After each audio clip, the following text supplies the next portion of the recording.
জেলা, এই বর্ধমান জেলাতে একজন বৈষ্ণব একজন ব্রাহ্মণ ছিলেন, যিনি ছিলেন শৈববাসক।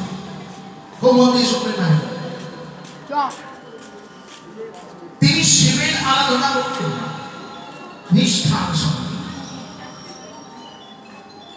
কিন্তু প্রতিদিন ভিক্ষাই না গেলে তার দিন চলে না। তাই প্রতিদিন ভিক্ষা করে দিন চলে ব্রাহ্মণের।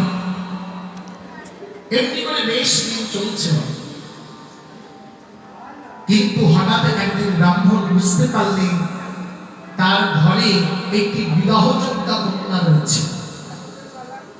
ও মায়েরা, ভিক্ষা করে দিন চালানো যায়, কন্যার বিয়ে দেওয়া যায়? মনে মনে চিন্তা করলেন ব্রাহ্মণ, হে দেবাদিদেব, জনম ধরে তোমার সেবা করেছি, কোনদিন কিছু চাই,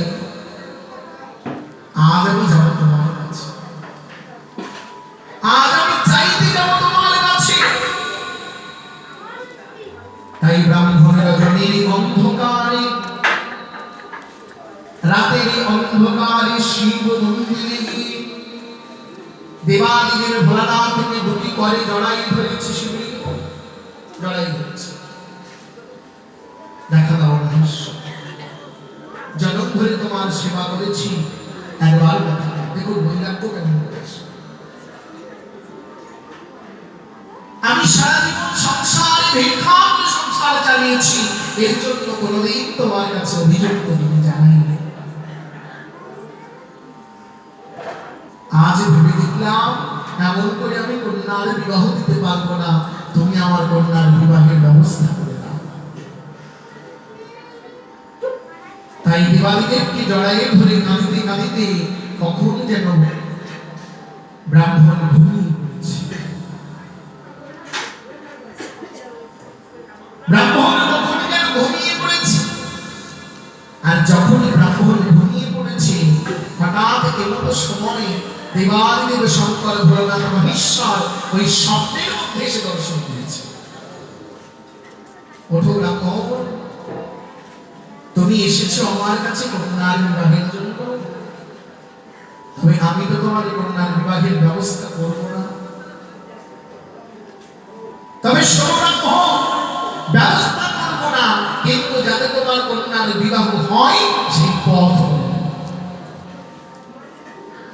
কি করবে জানো?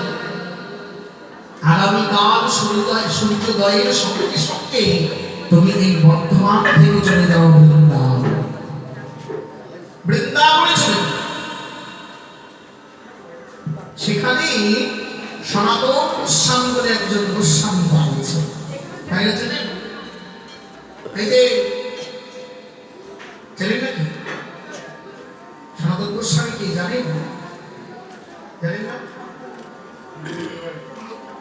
মায়েরা হেও বলে না, মৌ বলে না, যা তাই বলেছে।